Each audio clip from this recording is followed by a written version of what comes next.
మీ bank ఖాతా అమల్లో లేదని బ్యాంకు అధికారులు తిరస్కరిస్తున్నారా? అంటే మీరు కొన్ని నెలలుగా మీ ఖాతాలో ఎలాంటి లావాదేవీలు నిర్వహించడం లేదన్నమాట.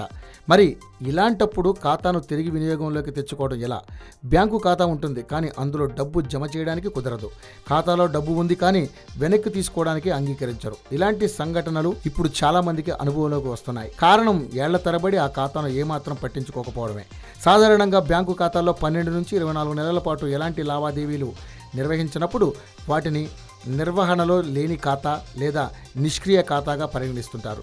రిజర్వ్ బ్యాంకు నిబంధనల ప్రకారం ఖాతాలో నగదు జమ, ఏటీఎం నుంచి నగదు తీసుకోవడం, చెక్కుల ద్వారా జమలు, చెల్లింపులు, ఇంటర్నెట్ ఫోన్ బ్యాంకింగ్ ద్వారా లావాదేవీలు నిర్వహించడం లాంటివన్నీ ఖాతా లావాదేవీల కిందనే వస్తాయి. అయితే ఖాతాలో ఉన్న నిల్వకు బ్యాంకు వేసే వడ్డీ జమ లావాదేవీ కిందకు రాదు. అయితే షేర్లు, మ్యూచువల్ ఫండ్ల నుంచి వచ్చే డివిడెంట్లు, ఫిక్స్డ్ డిపాజిట్ల ద్వారా వచ్చే వడ్డీ జమలను ఖాతాదారులు నిర్వహించే వ్యవహారాలుగానే పరిగణిస్తారు. అయితే ఆర్బీఐ నిబంధనల మేరకు కనీస నిల్వ లేకపోయినా బ్యాంకులు ఎలాంటి రుసుము విధించేందుకు వీల్లేదు. మీ ఖాతాను నిష్క్రియ ఖాతాగా పరిగణించిన తర్వాత కూడా దాన్ని పునరుద్ధరించుకోవడానికి ఎలాంటి రుసుములు ఉండవు.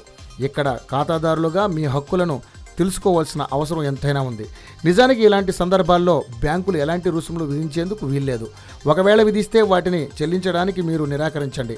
ఒకవేళ ఒత్తిడి చేస్తే బ్యాంకు ఫిర్యాదుల పరిష్కార వేదికకు లిఖితపూర్వకంగా ఫిర్యాదు చేయండి.